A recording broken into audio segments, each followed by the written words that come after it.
If you guys didn't know, I just launched a second channel with exclusive bonus Call of Duty content, ring around the rosy on your ass, bud, and more. Click the link in the description, go over there and subscribe.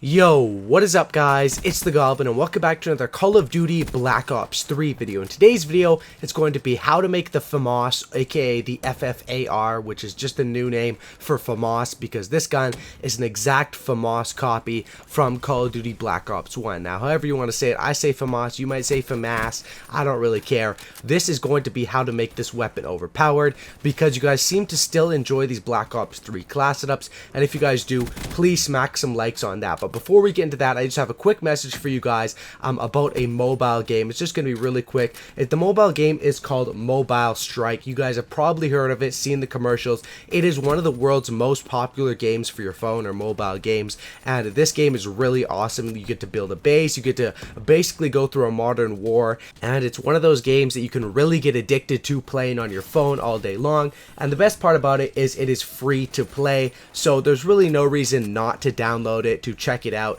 So the link for that will be in the description. Doesn't matter if you guys are Android, if you guys are iOS, whatever sort of phone you guys have, click that link down there, install the game, and just at least test it out because it's free. It'll literally only take 5 seconds of your time. Go ahead and do that. And now let's get right into this Ffar best class setup and how to make it overpowered. So if you guys know a little bit about the history of this gun, is the Famas in Black Ops 1 for about 6 months or maybe 7 or 8 months of the life cycle from Black Ops 1, the Famas was the best gun in the game, undoubtedly. It basically had no recoil, it had that super fast fire rate, not the highest damage, but when you have a super fast fire rate, you're going to be melting people. And when this thing had no recoil, I mean, just imagine the Ffar in this game with no recoil. That's essentially how it was in Black Ops 1. It was the best gun in the game, and it wasn't even close. Now, back then, they were a bit slower with the nerfs. Like in Black Ops 3, Treyarch would release a nerf and a patch update every 2 weeks or so, fixing everything. Back then, they would, Modern Warfare 2, they just left noob tubes overpowered the whole game. Black Ops 1, they left the Famas for like 7 or 8 months. They were a bit slower to patch, to nerf, and to buff things that really needed it back in the day, and that's why the Famas stayed at that #1 spot, and it was pretty much the only gun I would use. I even made a second account to play Famas only TDM, and I actually had over a 9 kill death ratio on that account, which basically states how strong that freaking gun was. Then 8 months into the game, they come out with that nerf, and basically what they nerfed was, instead of the gun having no recoil, as soon as you shoot it, the recoil kicks up high and to the right. And when I heard the Famas was coming back into Black Ops 3, I got really excited, wondering, is it going to be the no recoil Famas? Is it going to have moderate recoil? However, in this game, this gun has pretty similar recoil to the nerfed Famas. This gun does have recoil. It's going to kick up and to the right. Now, when you hear that, most people might think, okay, let's try to throw on a grip. Let's try to pull down, combat that recoil. When you're shooting, pull down and to the left, which I have tried, and you guys will see on the second gameplay was when I was trying out with the grip, and I've experienced this gun and played with this gun quite a bit. And to be honest, playing with the grip, it doesn't really help. You're still going to have that super high recoil. And my strategy with this gun and what I did in this gameplay and with this class setup is basically I embrace the recoil. And what I mean by that is I embrace it. I say, okay, this is an assault rifle, but it has high recoil, it has a high fire rate, and I'm going to play this assault rifle to its strengths. And what this gun's strengths are up close and personal. This gun is a monster, probably one of the best assault rifles up close and personal.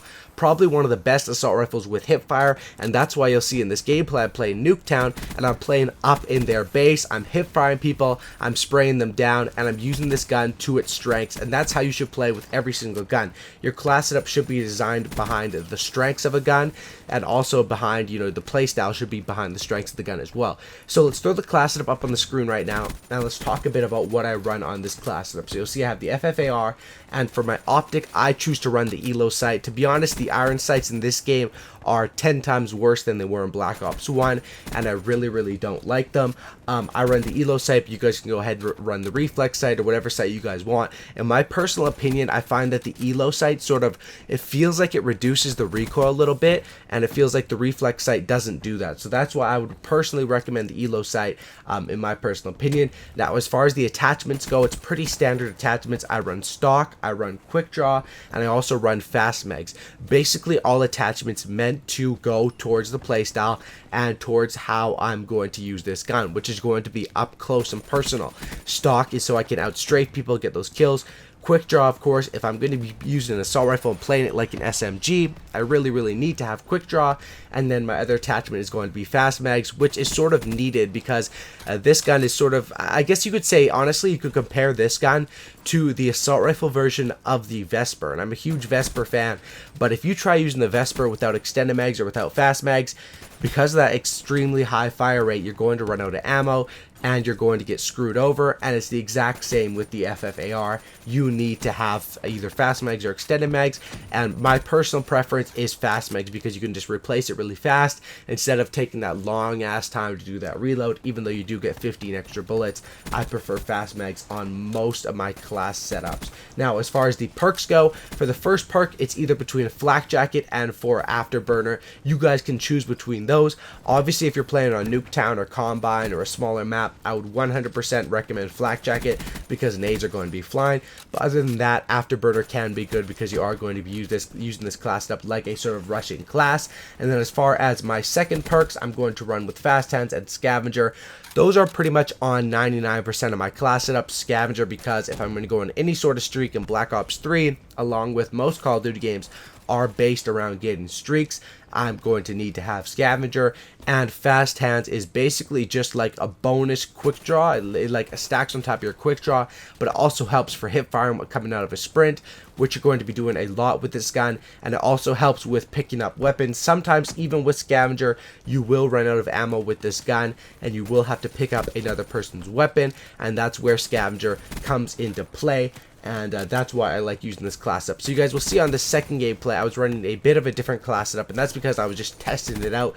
Usually for these overpowered class setups, I test out a bunch of different classes, and then I come at you guys with the best one. So I'm basically doing the dirty work of testing out all the class setups, and then I'm bringing you guys the video. But, you know, it's not really dirty work because I love playing and testing out different class setups. So this one was a bit different with the grip and without the fast mags. And you guys will see I do well this gameplay, but it's a lot more of an annoyance. You can't really play this class setup as fast as I would like, and that's why this class setup works well for maps like Combine, for maps like Nuketown, for maps where you want to play that fast sort of class setup. And as a general rule, I think comparing this assault rifle to an SMG like the Vesper would be very good, because as far as SMGs, you have your standard one like the VMP, which is going to be good at pretty much every single situation, and that would probably be compared to maybe a Man of War.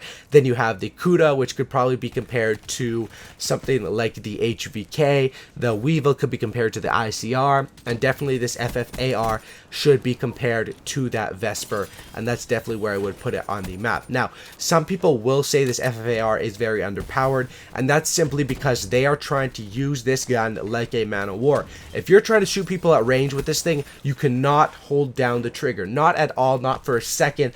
This gun does have some pretty good tap firing, so if you guys have ever played CSGO or, you know, other games where you guys are used to tap firing, you really don't have to do it that much in Call of Duty because the recoil on most guns aren't bad. But if I'm even in the middle of the map and they're behind their building or something like that, I'm never going to get the kill holding down. I'm going to have to tap fire. But if you do want to hold down, one general rule of thumb and another tip I kind of forgot to mention earlier in the video is this gun is what I would like to call a free headshot gun. And what I mean by that is you get a bunch of headshots with this gun, but it's not because you're very accurate and you're aiming for the head. It's because that recoil up and to the right leads you right to a headshot. And what I recommend with this gun and what I recommend doing is if you're going to aim for someone, aim at them right in the crotch or aim at them right in the legs, and then let the recoil, you know, the left side of their legs, maybe aim for what would be your left side of their legs, their right leg, aim for that, let the recoil carry you up and get you killed. And if you play that standard play style and use all these tips, you guys will find this gun to be very, very effective in Call of Duty Black Ops 3. Now, hopefully you guys did enjoy this video. If you guys could, drop a like on this thing. 2,000 likes would be awesome. And of course, guys, if you can, be sure to download that app down in the comment section down below or down in the description down below. Mobile Strike, you just click on it, it'll take you straight to the App Store. Just download that thing, man. Be sure to test it out and let me know what you guys think about it. It's definitely one of those games that you can get addicted to and that will pass the time while you're, you know, just sitting on your iPhone and you aren't able to get on Call of Duty or whatever. I definitely recommend it. Be sure to download it. Thanks for watching, guys. Let me know in the comment section down below what weapon you guys want to see overpowered in Black Ops 3 next. I've done pretty much every normal weapon. So I think I have a few more LMGs to do maybe, and other stuff like that. But let me know that. Drop a like on this thing. 2,000 likes would be awesome. Sub for a cookie and don't looky. And that's about it, guys. I'm out. Peace.